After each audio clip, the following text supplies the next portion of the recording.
Nagsimula ang palabas sa may-ari ng isang sikat na SM mall na si Zina. Siya ay dumating ngayon upang bisitahin ang SM kasama ang kanyang manager. Habang siya ay bumibisita sa SM, biglang napunta ang kanyang mga mata sa isang salesman. Ito ang unang pagkakataon na nakita ni Zina ang salesman na ito at sumulyap sa kanya saglit. Binati siya nito at pagkatapos ay pumunta sa isa pang customer na babae. Makalipas ang ilang sandali, biglang may mga sumisigaw na ilang customer sa loob ng SM. Reklamo ng customer na ang mga pekeng produkto ay ibinebenta sa shopping mall at ang mga produkto ay napakababa ng kalidad. Nang marinig ang mga ganitong reklamo mula sa mga customer, nagalit si Zina sa kanyang manager. Sabi niya, paano nakapasok ang adulterated na produkto sa ating kumpanya?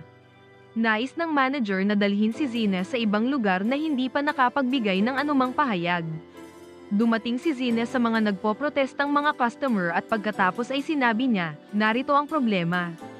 Binuksan ng customer ang problema kay Zina.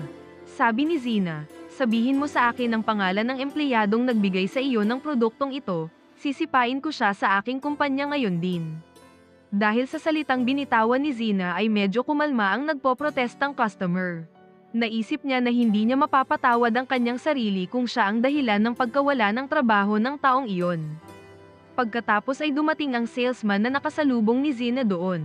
Magalang siyang nakiusap sa mga customer at sinabing, pakiusap, huwag po ninyong siraan ang aming kumpanya sa pagsasabing pabaya sa aming trabaho, wala naman pong naging pagkakamali sa aming kumpanya.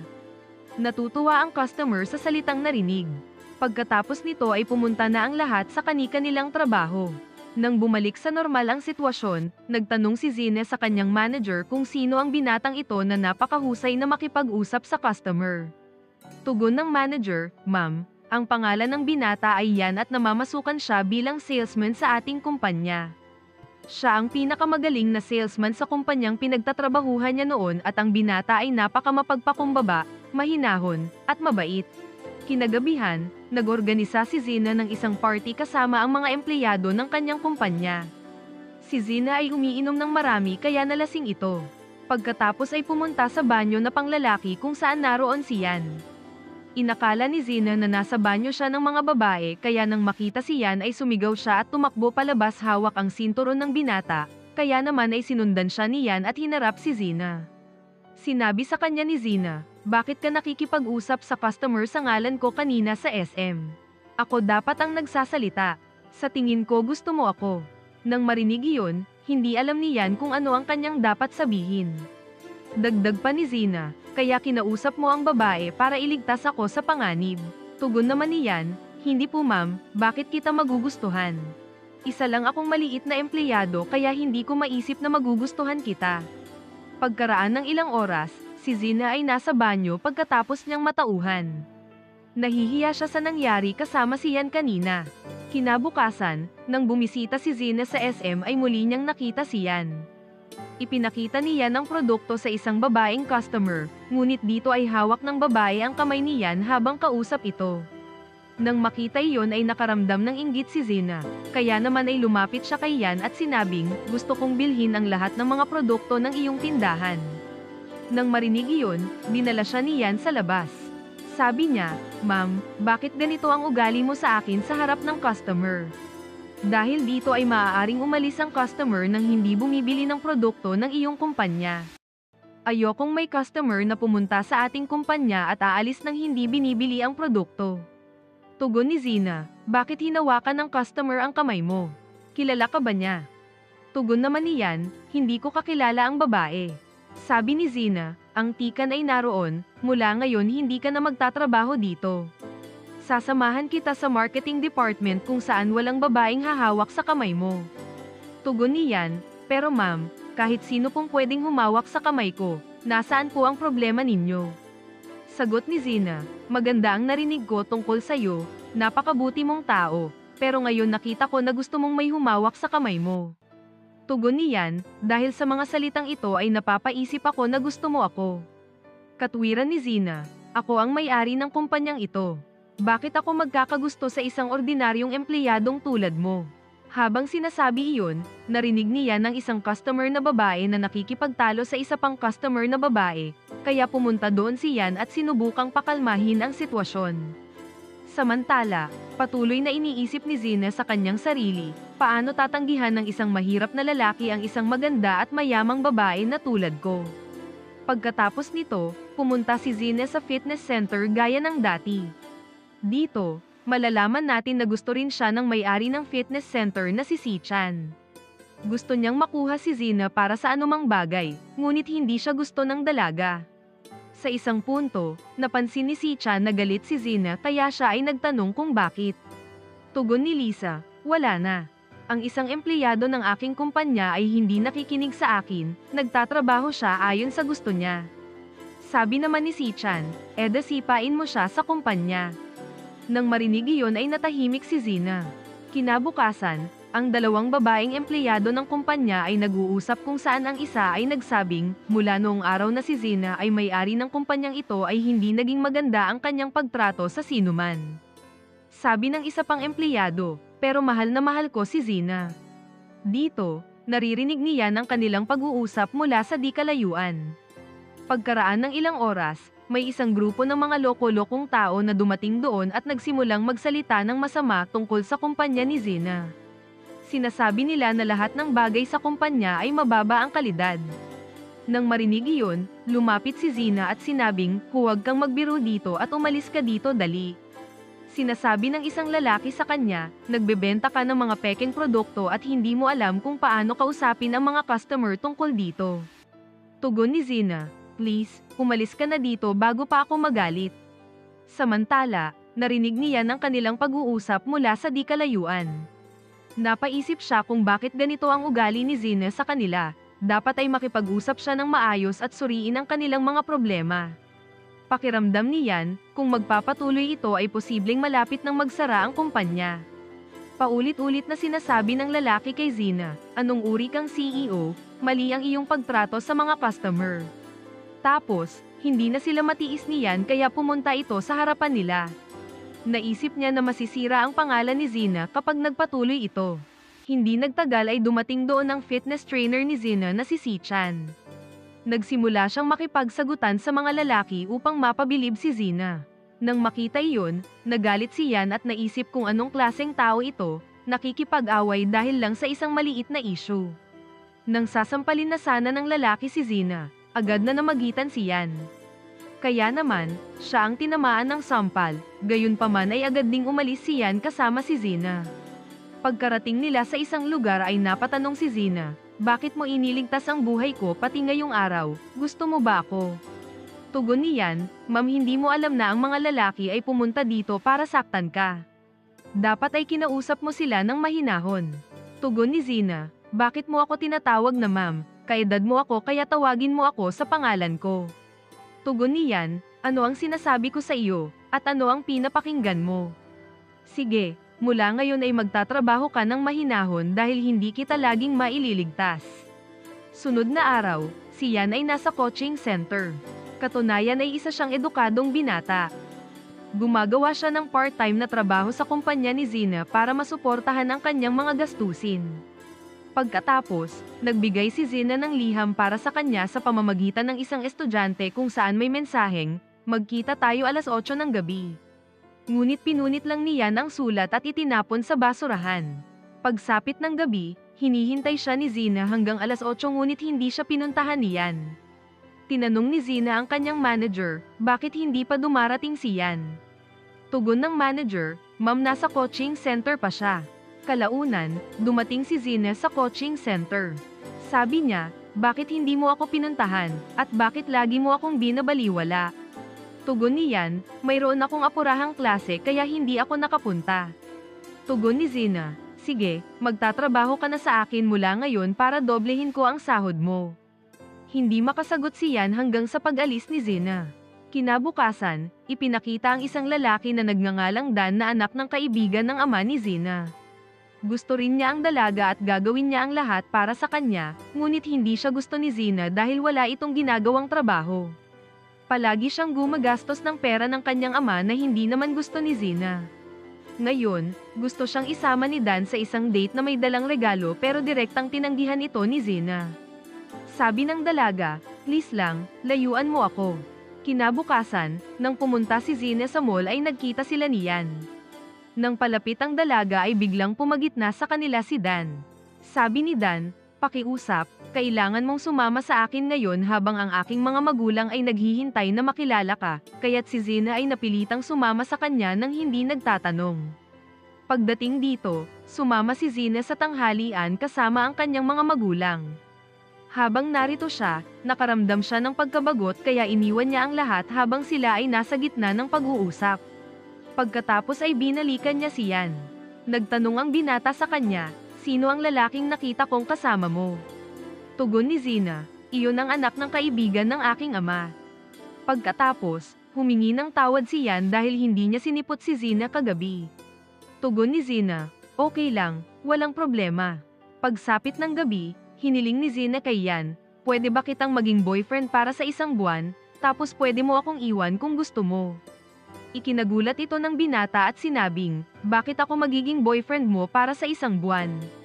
Tugon ni Zena, "Ang buong pamilya ko ay gusto nilang pakasalan ko si Dan ngunit hindi siya ang lalaki na gusto kong pakasalan." Sabi ni Yan, "Kung gayon ito pala ang dahilan."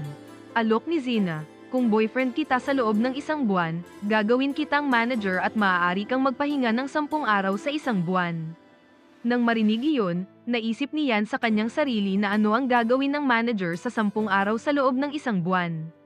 Tumatanggi pa rin si Yan na sinasabing, "Hindi ako pwedeng maging boyfriend mo ng isang buwan." Tugon ni Zena, "Hindi mo kailangang mag-alala, binibigyan kita ng 3 araw para makapagpas siya." Pagkaalis ni Zena, nakita niya sa side mirror ng sasakyan na may isang babaeng yumakap kay Yan kaya naman ay nasaktan ang dalaga. Pero ang babaeng iyon pala ay kapatid ni Yan at ang pangalan ay Nova. Katunayan makalipas ang 2 taon, namatay ang kanilang ama at bago siya mamatay ay nag-loan ito ng malaking pera sa bangko. Kailangang bayaran ni Yan ang lahat ng utang ng kanyang ama, kaya naman araw at gabi ay nagtatrabaho si Yan. Nagtatrabaho siya sa kumpanya ni Zena buong araw at kumukuha ng mga klase sa coaching center sa gabi. Gusto ng kapatid ni Yan na mangibang bansa at makakuha ng mas mataas na edukasyon, ngunit hindi siya makapasa sa pagsusulit sa scholarship kaya naman labis itong nalungkot. Sabi ni Yan, "Di mo kailangang mag-alala, mangungulekta ako ng pera para sa'yo." Samantala, sinisikap ni Sichan na mapabilib si Zena sa tuwing ito ay nasa kanyang fitness center. Napansin ito ni Zena kaya sinabihan siya, "Mayroon na akong kasintahan kaya't sikapin mong iwasan ako." Matapos marinig ang mga salitang ito, sinisikap niyang gumawa ng distansya sa pagitan ni Zena at ng kasintahan nito. Kaya sinabi niya, "Well, ano ang gagawin mo kapag nalaman mo na niloloko ka ng iyong boyfriend?" Nang marinig iyon, naalala ni Zena ang pangyayari kahapon. Kaya sabi niya, "Ano ang gagawin ko para malaman na ako lang ang mahal ng boyfriend ko?" Tugon ni Sichan, "Kung gusto mo, maaari kang mag-organisa ng isang party kasama ang lahat ng miyembro ng pamilya ng iyong kumpanya at ng iyong kasintahan. Lahat ay isasama ang kanilang miyembro ng pamilya at kasintahan doon at sa gayon ay malalaman ang tungkol sa lahat." Kinabukasan, ganoon ang ginawa ni Zena ngunit nakita niyang walang sumama kay Yan. Kaya nagtanong ang dalaga sa binata, "Bakit walang sumama sa iyo?" Tugon ni Yan, "Pumunta sa kolehiyo ang taong dapat na sumama sa akin." Pagkarinig niyon, naisip ni Zena na baka kasintahan ni Yan ang dalaga, kaya labis siyang nakaramdam ng kirot sa kanyang puso. Sinikap ni Zena na isa-isahing alamin ang lahat. Pagkatapos ay naiinip si Zena habang nakaupo. Nang napansin siya ng binata ay lumapit ito sa kanya. Sabi ni Zena, "Bueno, napakapangit ko ba at ang lahat ay ayaw sa akin at lahat ay napupuot sa akin?" Tugon ni Yan, "Hindi ka kasing sama tulad ng iniisip ng lahat." Mungkahi ni Zena sa kanyang sarili, "Dapat na akong tumigil bilang CEO ng kumpanya at baka mahalin ako ng lahat." Nang marinig iyon, sinikap siyang pakalmahin ni Yan. Sabi ni Zena, "Gusto kong bumalik sa aking pagkabata noong ako ay isang magiliw at palakaibigang babae. Ngunit sinabi ng aking ama, kung gusto mong maging matagumpay sa buhay ay kailangan mong maging matatag." Sabi ni Zena, "Kaya matapang akong nagsasalita sa lahat." Habang naglalabas ng kanyang saloobin ay patuloy siyang umiiyak, kaya naman pinakalma siya ni Yan at binuhat ito habang paalis sa lugar. Kinabukasan, pumunta ulit si Zine sa fitness center. Ang sabi niya kay Si-chan, ano ang dapat kong gawin kapag gusto kong puntahan ako ng boyfriend ko? Tugon ni Si-chan, pagselusan mo siya sa harap ng lahat. Sigurado lalapitan ka niya agad. Kaya naman ay iminungkahi ni Si-chan na hilingin niya kay Dan na pumunta sa kumpanya bukas para pagselusan niya si Yan kay Dan. Kinabukasan, dinalhan siya ni Dan ng regalong mga bulaklak. Dito, gustong mag-propose ni Dan sa kanya subalit nakalimutan niyang dalhin ang singsing kaya sinira nito ang plano ni Zine sa harap ng lahat. Nang makita iyon ay napatawa na lamang si Yan. Pagkatapos ay lumapit si Zine sa kanya at sinabi ng binata, hindi ko alam na ginagawa mo lamang ang lahat ng ito upang ipakita sa akin. Tugon ni Zina, gagawin ko ito para ipakita sa iyo kung bakit. Tugon ni Yan, hindi mo na kailangang sabihin, at magmula ngayon hindi mo na kailangang gawin ang ganitong mga bagay. Pagkatapos ay biglang pumasok si Dan sa eksena bago pa masabi ni Yan kung gaano siya katotoo. Sabi ni Dan kay Zina, sabay tayong maghapunan ngayon. Tugon ni Zina, maghahapunan ako ngayon ngunit hindi kasama mo kundi kasama si Yan. Nang makita iyon, sinubukan siyang pilitin ni Dan na kumain ng hapunan, pagkatapos ay hindi na nakapagtimpi si Yan at pinigilan ito. Sabi ni Dan, sino ka na naman? Sa sandaling ito, sinabi ni Yan sa unang pagkakataon, ako ang kasintahan ni Zina. Tugon naman ni Dan, paano magiging boyfriend ni Zina ang isang hamak na empleyadong tulad mo? Pagkasabi nito ay agad na sinampal si Yan. Matapos makita ang kaganapan, nagsimulang mag-video ang lahat. Kaya pakiusap ni Yan, please lang, umalis ka na dito baka lumala pa ang kalagayan mo. Naguguluhan si Zina sa mga bagay na ito. Naiisip niya, mahal din ako ni Yan pero bakit hindi niya ipinaparamdam ang pagmamahal niya sa akin? Maya-maya, nagsimulang mag-isip muli si Zina. Kung girlfriend niya ako, sino ang babaeng yumakap sa kanya noong araw na iyon? Sa kaiisip tungkol doon ay nabalisa si Zina. Nang napansin siyang ganito ang iniisip, walang dahilan si Yan para mag-alala. Pagkatapos, may klase si Yan sa kanyang coaching center. Hanggang sa nalaman ni Zina na masama ang pakiramdam ni Yan. Kaya sinabi ni Zina sa lahat, ngayon ay masama ang pakiramdam ng inyong sir kaya hindi siya makakasama sa inyong klase ngayon. Hinatid ni Zina si Yan sa kanyang kwarto at nagpasalamat ang binata sa paghatid niya rito. Sabi ni Zina, bakit hindi mo sinabi sa akin kanina na masama ang iyong pakiramdam, pumasok ka pa rin sa trabaho ngayon gaya ng dati. Tugon ni Yan, may meeting ka ngayon kaya dapat bumalik ka na sa trabaho mo. Naisip ni Zina, dapat bantayan kita hanggang sa gumaling ka. Pagkatapos ay naghanda si Zina ng mainit na pagkain. Sabi ni Zina, ang swerte mo naman, ito ang unang pagkakataon sa buhay ko na nakapaghanda ako ng pagkain para sa isang tao. Nang paalis na si Zina ay nakasalubong niya si Nova. Nang makita ang kapatid ni Yan ay nagalit si Zina. Sa tingin niya ay nakatira si Yan sa isang silid kasama ang kanyang kasintahan. Sabi ni Zina, anong klase kang babae, hindi mo ba kayang alagaan ang iyong kasintahan? Pagkasabi nito ay patuloy na umalis si Zina ngunit ang sabi ni Nova, kung hindi ako nagkakamali, ang iyong pangalan ay Zina at ako naman ang nakababatang kapatid na babae ni Yan. Ako at ang aking kuya ay nananatili dito mula nang umalis ang aming magulang. Nang marinig iyon, napahiya si Zina dahil itinuring niya ang kapatid ni Yan bilang kasintahan nito sa mahabang panahon. Pagkatapos, pumunta si Zina sa fitness center at sinabi kay Si-chan ang lahat hanggang sa nagsimulang umiyak.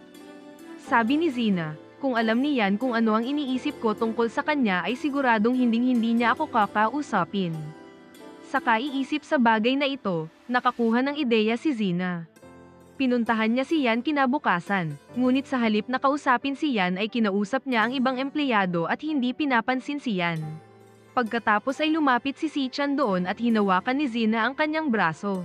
Nang dahil dito ay nagalit si Yan. Sa gabi, lumapit si Yan kay Zina at sinabi niya, kailangan nating ng agarang pag-uusap kaya kailangan mong pumunta sa bahay. Kaya naman ay magkasamang pumunta ang dalawa sa bahay ni Yan. Pagkatapos ay naghanda ang binata ng pagkain. Sabi ni Yan, naiintindihan kita sa lahat ng bagay, ayokong umiwas ka sa mga paborito mong gawain dahil lang sa akin. Gusto kong tratuhin mo pa rin ang lahat tulad ng dati. Gusto ko ang lahat ng bagay tungkol sa'yo kahit ano pa ang isipin mo tungkol sa iyong sarili. Dagdag pa niyan, hindi mo kailangang baguhin ang iyong buhay dahil sa akin. Pagkarinig ni Zina sa mga salitang ito ay naguguluhan siya sa mga kahulugan nito. Tapos, tinanong siya niyan, maaari ba kitang maging girlfriend? Nang marinig iyon, naisip ni Zina na baka nananaginip lang siya o pinaglalaroan niyan. Sabi ng binata, seryoso ako, maaari ba kitang maging girlfriend? Tugon ni Zina, yes. Pagkarinig ng sagot ay hinalikan siya niyan sa noo. Pagkatapos ng hapunan ay umalis na si Zina doon. Pagdating ni Nova, nakita niya ang kondisyon ng silid sa hapagkainan at sinabing, nagpunta na naman ba ang babaeng iyon dito? Tugon niyan, huwag kang magsabi ng ganyan kay Zina. Nang marinig ito ay nagalit si Nova at sinabing, hindi mabuti ang babae, paano mo siya naging girlfriend? Sinikap niya na ipaliwanag ito sa kanyang kapatid ngunit walang iniintindi si Nova sa anumang bagay. Sabi niya, mula ngayon ay hindi na ako mananatili sa bahay na ito kasama mo at bukas ay pupunta ako sa hostel. Kinabukasan, nag-out of town si Zina sa ilang mga gawain kaya naman ay nagsama siya ng empleyadong babae kasama si Yan. Dito, sobrang saya nila buong araw kahit nasa trabaho. Kinagabihan, tumuloy sila sa isang hotel kung saan biglang pumasok si Yan sa kwarto matapos marinig ang sigaw ni Zina. Nang pumasok si Yan sa kwarto ay natakot si Zina at sinunggaban siya. Sabi ni Zina, may nakita akong malaking ipis sa kwarto ko, please lang pakialis. Pagkatapos noon ay hirap na inilabas ni Yan ang ipis mula sa silid. Pagkatapos ay nagtanong sa kanya si Zina, paano mo hinaharap ng mahinahon ang lahat ng bagay? Kapag may problema ako ay labis akong nababalisa. Tugon ni Yan, itong maliliit na problemang ito ay baliwala sa akin. Naghiwalay ang aking ama at ina noong ako ay bata pa lamang. Pagkaraan ng 2 hanggang 3 taon ay namatay ang aking ama. Simula noon, labis akong naghirap sa buhay at hindi na hinayaang magdusa ang kapatid ko. Nagsikap akong palakihin siya. Para makaraos sa laban ng buhay ay tiniis ko ang lahat, kaya naman ay lagi akong mahinahon. Kinaumagahan, nang magkape sina Yan at Zina, napagtanto ng babaeng kasama nila na may relasyon sina Yan at Zina kaya iniwan sila ng dalaga at pumunta sa ibang lugar. Pagkatapos, gustong magpakuha ng litrato sina Yan at Zina ng ilang magagandang sandali. Nang kinunan sila ng larawan, lumabas na ang photographer ay nag-click lamang sa larawan ni Zina at ang mukha ni Yan ay hindi makita sa lahat ng mga larawan. Nang makita iyon, napagtanto ni Zina na ito ay gawa ni Dan. Narito siya bilang photographer. Sabi ni Zina kay Dan, bakit mo kami sinusundan? Hindi mo alam na mahal ko si Yan. Tugon ni Dan, umiibig ka kay Yan na isang menor de edad na empleyado ng iyong kumpanya. Pagkarinig nito, sinabi ni Zina, mahal ko si Yan, ano bang problema mo tungkol dito? Paliwanag ni Dan, gusto ng mga magulang natin na pakasalan mo ako. Tugon ni Zina, pero hindi ko kailanman sinabi sa iyo na mahal kita.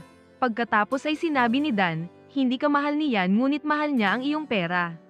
Dahil dito ay nagalit si Yan at sinabing, kailanman ay wala akong sinasabing anumang bagay sa iyo ngunit kailangan kong magsalita ngayon. Sa katunayan, hindi mo kailanman sinikap na intindihin si Zina sa kabila ng maraming taon na kayo ay magkakilala, kung ano ang gusto niya at kung ano ang magagawa mo para sa kanya. Ngunit alam ko kung ano ang gusto ni Zina, kung ano ang mga bagay na gusto niya at kaya kong gawin ang lahat ng ito para sa kanya.